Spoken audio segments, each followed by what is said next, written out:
সহি নিয়তে আল্লাহ তাআলাকে রাজি এবং সন্তুষ্ট করার উদ্দেশ্যে যদি একটা খুরমা খেজুরও আল্লাহর রাস্তায় দান করা হয়, তার বদলে আল্লাহ তাআলা তাকে উহুদ পাহাড়ের সমতুল্য নেকি দান করবেন। উহুদ পাহাড় কত বড় বা কত ওজনের বা কতটুকু কি, সেটা একমাত্র আল্লাহ ব্যতীত কেউ জানে না। সুবহানাল্লাহ। বিসমিল্লাহির রহমানির রহিম। আসসালামু আলাইকুম ভিউয়ার্স, আমি রুমা ফির আবারও চলে আসলাম তোমাদের মাঝে। এই তো সকাল সকাল দেখো আমি কিন্তু একটু হালকা পাতলা নাস্তা করে নিয়েছি। তারপর যেহেতু আম্মু চা বানিয়েছিল, তো চা দিয়ে আর হচ্ছে একটু নিমকি দিয়ে খাবো। দুইটাই আর কি ডিফারেন্ট, বাট খেতে কিন্তু ভালোই লাগে। টুকিটাকি খাবার সবসময় খেতেই থাকি। আর এই যে ফুপুর বাসার কিছু অংশ সকালে যখন চলে আসছিলাম আজকে, তো একটু বাসাটা শ্যুট আউট করে নিয়েছিলাম। এটা হচ্ছে আমার ফুপুর বাসা, এটা হচ্ছে মানে রেডি করতেছে, এখনও হয়নি। এখন তারা অন্য বাসায় থাকে, বাট এটার প্রায় অনেকটা অংশ কমপ্লিট হয়ে গেছে। বাসাটা আসলে ভিতর থেকে দেখেনি, যেহেতু অনেক লোকজন ছিল, একটু আনইজি ফিল করতেছিলাম, তাই আর যাই নাই। আর এই তো বাসায় আসার পর কিন্তু 3টা রুমের বেড যে আছে, বেড তো হচ্ছে 4টা, তো 3টা বেড, 2টা বেড সুন্দর করে ক্লিন আউট করে ঝেড়ে নিয়েছি। আর আমার যে বেডরুমটা সেটা কিন্তু ভালোভাবে ডিপ ক্লিন করে মানে ঝেড়ে পুছে নিয়েছি। মানে বেডরুমে 2টা রুমের কাজ কিন্তু জিনিসপত্র আমার অলমোস্ট গোছানো শেষ হয়ে গেছে, অনেকটাই ঝামেলা শেষ। এখন মার যে 2টা রুম আছে, তো আম্মুর এই রুম 2টা কিন্তু আবার একটু এই 2-3 দিনের মধ্যে এটা আবার কমপ্লিট করে নিতে হবে। কারণ আমার জিনিস আনাতে আম্মুর জিনিসগুলি হিজিবিজি হয়েছে, রাখাটা আর কি সুন্দর হয় নাই, কোনো মতো শুধু সরাই রাখছিল। তো আসলে 2 রুমের জিনিস তো আর 4 রুমের জিনিসের মধ্যে অনেক তফাৎ। 2টা ফ্ল্যাটের জিনিস একটা ফ্ল্যাটে রাখা খুব কঠিন। আর এই তো দেখো আমি কিন্তু একটু দেখিয়ে দিচ্ছি। এই তো দেখতে পাচ্ছ খেতা বালিশ কিন্তু গুছায় রাখতে পারে না, আলমিরা আম্মুর সব জিনিসপত্র সরায়া, যার কারণে সব কিছু আর কি একটু এলোমেলো হয়ে গেছে। তো একটু ফার্স্টে দেখতে ইতস্তত হলেও আশা করি কিছুদিনের মধ্যে এগুলিও কমপ্লিট হয়ে যাবে। আর এই যে জিনিসগুলি সরিয়ে কিন্তু একটু ভালো করে গুছিয়ে নিয়েছি, ওই রুমের বেডটা গুছিয়ে নিয়েছি। তোমাদের সাথে একটু একটু অংশ শেয়ার করছি, কারণ এত লেন্থি ভিডিও দেব না। আর আমি শুরুতেই বলে দিচ্ছি, আমার সকল লাভ ইয়ার ভিউয়ার্স যারা আপিরা আছে, তারা কিন্তু অবশ্যই শুরুতে একটা লাইক দিয়ে ভিডিওটা কন্টিনিউ করার চেষ্টা করবে। আর তোমাদের দুষ্টু মিষ্টি কমেন্টসগুলি অবশ্যই জানাবে। আর তোমাদের এই মহামূল্যবান কমেন্টসগুলি কিন্তু আমরা দেখে মোটিভেট হয়ে আর কাজ করার প্রত্যাশা বা কাজ করার আগ্রহটা বাড়িয়ে ভিডিও কিন্তু কন্টিনিউ করে যাই। কারণ কি, ওই যে ভিউ না হলে কিন্তু ওই ভালোবাসার জোরেই আমরা সবাই এখানেই থেকে যাচ্ছি। আর গত ভিডিওতে কল্পনা আপু রাগ করেছিল, গত ভিডিওতে না, এর আগের ভিডিওতে আপু বলছেন তোমাকে আর কমেন্টস করব না, তুমি কমেন্টস করলে উত্তর দাও না, তোমাকে শুধু ভিডিওটা দেখে ওয়াচ করে একটা শুধু লাইক দিয়ে যাব। লাইক দিলে তো আপু বুঝবো না তুমি আসছো না কে আসছে। আমরা সবাইকে বোঝার জন্য, রিয়েলাইজ করার জন্যই কিন্তু আমরা সবাই কমেন্টস করে যাই।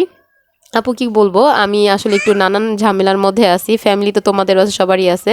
আসলে কমেন্টসের উত্তর দেওয়া উচিত, যেহেতু প্ল্যাটফর্মে কাজ করছি, যত ঝড় আসুক না কেন, মানে যত ব্যস্ততা থাকুক না কেন, সেখানে তো আমাকে অবশ্যই কাজ করতে হবে। এই তো অনেক কথা কিন্তু বলেই ফেলেছি। আর যেহেতু কল্পনা আপু রাগ করেছিল, আপু রাগ করো না। আর তুমি কিন্তু রাগ করার পরে আমার ভিডিওতে পরবর্তী 2টা ভিডিও দেখে কমেন্টস করছো, তাই আমি ভাবছি আসলে তুমি রাগ করো না। আসলে কমেন্টস আমরা সবাই কিন্তু অনেক কষ্ট করে কমেন্টসগুলি করি, যখন কিনা দেখি কমেন্টসের উত্তর আসে না, তখন কিন্তু আসলে খুব কষ্ট লাগে। কারণ কমেন্টসই কিন্তু আমাদের জীবনা শক্তি বা চালিকা শক্তি যেটাকে বলা হয়, কমেন্টসের ঘিরেই কিন্তু আমরা এই ভিডিওগুলি করে থাকি। তাহলে কেন কমেন্টসের উত্তর আমি দিব না? সরি টু সে, আবারও আমি ক্ষমা চেয়ে নিয়েছি আমার এই ছোট্ট ভুলের কারণে। অনেক ব্যস্ততার কারণে সবাইকে লাভ রিয়েক্ট দিচ্ছি, অনেকে সময় দিচ্ছিও না। এই তো ভিউয়ার্স, এখন কিন্তু আমি আমার কমেন্টসের উত্তরগুলি অবশ্যই দেওয়ার চেষ্টা করব। আর হচ্ছে তোমার এই দেখো আমার বেডটা কিন্তু ভালো করে ডিপ ক্লিন করেছি, একবার উঠিয়ে নিয়েছিলাম সব শুকিয়ে, যেহেতু সবগুলো আর কি ভিডিওতে শ্যুট করি নাই বা ভিডিও আকারে দেখাই নাই। কারণ আসলে এত কাজের পর সবসময় মোবাইলটা বারবার ধরে এনে এটাই করতে হবে, যেহেতু ভিডিওর কোয়ালিটির কাজগুলি সব আমি একা নিজের হাতেই করে থাকি। আমার কিন্তু এই ভিডিও হেল্পিং হ্যান্ড বলতে কেউই নাই যে আমাকে কোনো একটা কাজ হেল্প করে দিবে বা ভিডিও মোবাইলটাও একটু ধরে দিবে। কারণ বারবার ওই যে টাইপডে ভিডিওর মোবাইলটা সেট করাও খুব কঠিন, আর আমার টাইপডটা একদম ভেঙে গেছে, যার কারণে আমার ভিডিওটা আসলে ওই টাইপড দিয়ে করতেই পারতেছিলাম না। একটা টাইপড কিনতে হবে, বাট সেই পর্যন্ত আমাকে অপেক্ষা করতে হবে। বাট আমি এভাবেই সুন্দরভাবে ধীরে সুস্থে ভিডিও করে যাচ্ছি। আর এই যে চাদরটা, বেডশিটটা, এটা বিছাইতে চাইছিলাম, কিন্তু আসলে এত কাপড়ের ভিড়ে বেডশিটের বেড কাভারটাই আমি খুঁজে পাইতেছিলাম না। আসলে কি করব, পরে কি করলাম, এটা বিছানোর পরে কি করছি, আবার উঠে পরে অন্য একটা বেডশিট এক্সচেঞ্জ করে দিয়ে দিছিলাম। তার উপরে আবার বাবু ঘুমায় গেছিলো মাঝামাঝিতে, এই দেখো মশুরি কিন্তু আছে, বেবিকে শোয়াই দিছিলাম। তাই এখানে আর কি মানে এটা সারাদিনের কাজকর্ম, 2 দিনের আগের ভিডিও ছিল, কিন্তু এলোমেলো হয়ে যাওয়াতে তো এভাবে আর কি আমি দেখাই দিলাম যে বাবু ঘুমাইতেছিল, দেন ওই মশারিগুলো আর উঠানো হয় নাই, তো এগুলি সব সরাই নিছি। আর এটা বেডটাকে খুব সুন্দরভাবে এই করে দিব। কারণ কি, ওই যে পার ডের ভিডিও পার ডে যদি আমরা দিতে চাই, দেখবা আসলে সকালে দিতে চাইলে অনেক সময় সকালে হয় না, করতে করতে দেখা যায় বিকেল রাতও হয়ে যায়, মানে ভিডিও ছাড়ার কিছুক্ষণ আগ পর্যন্ত আমি কিন্তু কাজ করতে থাকি। কারণ আমি অনেক ব্যস্ত মানুষ। আমি আসলে এত মানে কি বলবো, আমি আমার সব কাজগুলি নিজের এক হাতে করি, যার কারণে আমার অনেক ব্যস্ততা। আর এটা আমাদের সবারই, দেখো কি ধুলা উঠতেছে গ্লাসের সামনে, কিন্তু বুঝতে পারতেছে, দেখো একবারে গ্লাসটা একবার ধুলাই ধুলাই তো হইতেছে, কারণ চারপাশে অনেক বালি আর অনেক ডাস্ট। শীতের দিনে কিন্তু ডাস্টটা একটু বেশিই হয়।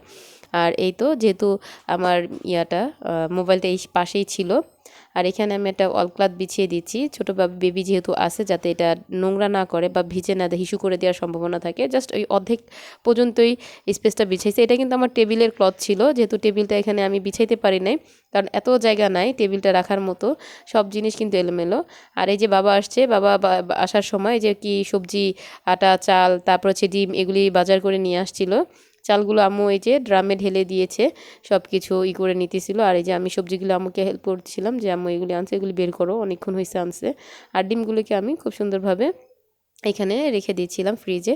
আর এই ফ্রিজটা কিন্তু দেখো একটু হয়তো নোংরা দেখাইতে পারে, বা একটু পুরানো, অনেক পুরানো, একটু পুরানো না, এটা আমাদের ছোটোবেলার ফ্রিজ। আসলে আমার আম্মুর প্রত্যেকটা জিনিস, আমাদের ছোটোবেলার যে চামিচ বাটিগুলিতে আমরা খাইছি, এখন আমি বাবার বাড়ি এসে সেই বাটি চামিচে খাইতেছি। কি বলবো, মানে ওই যত্ন যে রত্ন, মানে যত্ন করলে রত্ন মিলে, এরকম একটা কথা সবসময় বলি, যত্নই রত্ন। তো এই দেখো আমি আমার ফ্রিজটার পাশাপাশি বাবার ফ্রিজটাই যে পাশেই রাখা হয়েছে। তো এত পুরানো হওয়ার পরে কিন্তু এখনও যে আছে আলহামদুলিল্লাহ, মানে আমার আম্মুর কাছে দেখলাম অনেক অতীত ছোটোবেলার স্মৃতিগুলো এখানে জড়িত। আসলে কি যত্ন করলে প্রত্যেকটা জিনিসই ধরে রাখা যায়, সেটা কখনো নষ্ট হইলেও কিন্তু নষ্ট হওয়ার মতো হয় না, চালিয়ে নিয়ে যাওয়া যায় আর কি। এই তো। আর এই যে দেখো সব কাজ শেষ করে একটু রোদ যখন উঠে গেছে, প্রায় তখন বেলা 12টা মেবি নাগাদ এরকম হবে।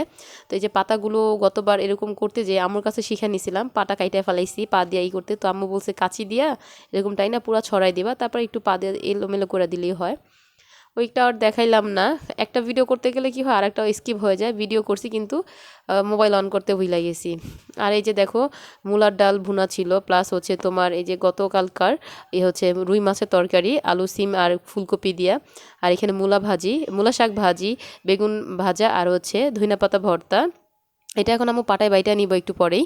আর হচ্ছে তোমার মিষ্টি কুমড়া ভাজি ছিল এর সাথে, মানে আর হচ্ছে শাক ছিল, ক্ষেতের শাক। তো মানে প্রত্যেকটা জিনিস এত সুন্দরভাবে আম্মু রেডি করেছে, মানে আজকে মজার খাবার। মানে ওই যে বললাম না, সিম্পল, অল্প হইলেও খাবার, আশা আশা করি অনেক কিছু নাই, কিন্তু মাছ, মাংস, পোলাও নাই, বাট যাই আছে আলহামদুলিল্লাহ, এই খাবার দিয়ে পেট ভরে ভাত খাওয়া যায়। ভর্তা ভাজি, শাক হলে হয়েছে। আর এই যে ছেলের জন্য মাছ ভাজা, এখানে হচ্ছে পাতলা ডাল, ঘন ভুনা ডাল, মানে এক একজনে যে যেভাবে খায়। আমার ভাই আবার মূলার ডাল রান্না করলে খায় না। আর এই যে দেখো এটা হচ্ছে মিষ্টি কুমড়া ভাজি। আর শীতের অনেক সবজি, তা আম্মু সবজিটা অনেক পছন্দ করে, বাবাও করে, তো যার কারণে সবজিটা বেশি খাওয়া হয়। মনে হইতেছে কি একটু ঠান্ডা লেগে গেছে। যাই হোক, যেহেতু শীত, একটু ঠান্ডা একটু গরম পড়তেছে, বুঝতেছি না আবার না অসুস্থ হয়ে যায়। আর এই তো দেখো এটা হচ্ছে সন্ধ্যার দিকে কিছু অংশ আম্মু পায়েস রান্না করছিল, গত দিনের পায়েস আর কি, গতকালকে রাত্রে রান্না করছিল। আর আম্মু মানে প্রত্যেকটা জিনিস একটু একটু করে চেষ্টা করে আগে দিন রেডি করে রাইখা দেই।